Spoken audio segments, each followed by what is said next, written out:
Senator JD Vance of Ohio recently made a lighthearted joke about his colleague, Senator Marco Rubio of Florida, suggesting that given his numerous political duties, a fifth job for him should be as the host of ABC's late-night show.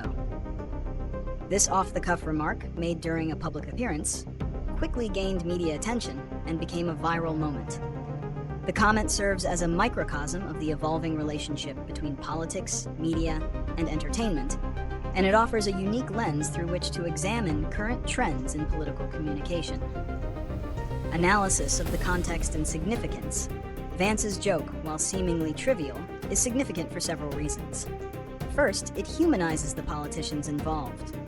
By engaging in good-natured banter, Vance and Rubio are seen not just as abstract figures, but as individuals capable of humor and camaraderie. This can make them more relatable to the public, potentially softening their image and making their political messages more palatable. Second, the joke itself is a nod to a broader cultural phenomenon, the increasing crossover between politics and entertainment. The line between these two spheres has become increasingly blurred, with politicians regularly appearing on podcasts, talk shows, and comedy programs. Vance's comment playfully suggests that some politicians are so adept at media engagement that they could host their own shows. This highlights the growing importance of media savviness and personality in modern politics, often overshadowing traditional policy debates.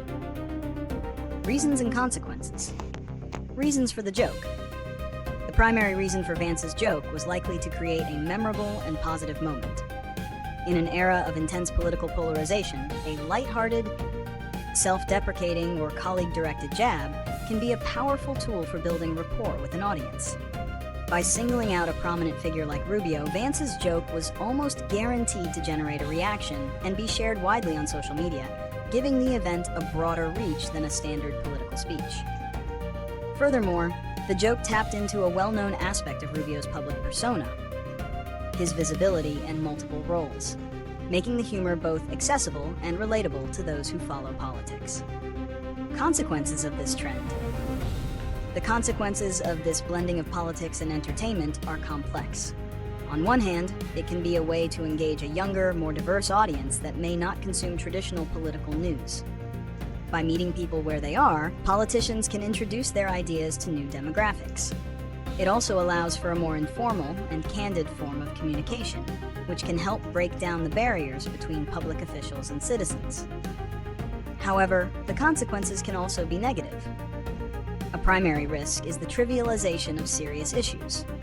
When politics becomes a form of entertainment, there is a danger that policy debates, which require careful thought and nuanced discussion, are reduced to sound bites and viral moments.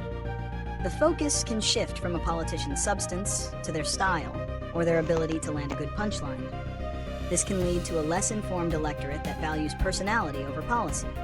It also creates a dynamic where politicians who are less comfortable with humor or media performance may be at a disadvantage, regardless of their qualifications. Prediction and solutions. Prediction. It is highly probable that the trend of politics blending with entertainment will continue to accelerate. As media platforms become more fragmented, politicians will continue to seek out non-traditional venues to connect with voters. We can expect to see more public officials appearing on podcasts, TikTok, and even streaming services. The ability to be funny, relatable, and media savvy will increasingly be seen as a core competency for political success. Solutions, recommendations. Navigating this new media landscape requires a conscious effort from both politicians and the public.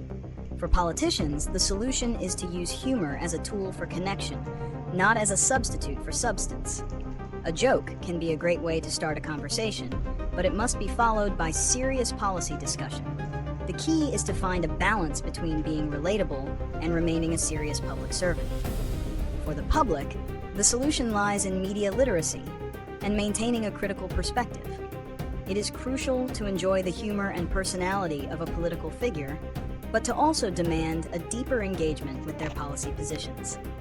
The public must learn to distinguish between a politician's persona and their platform.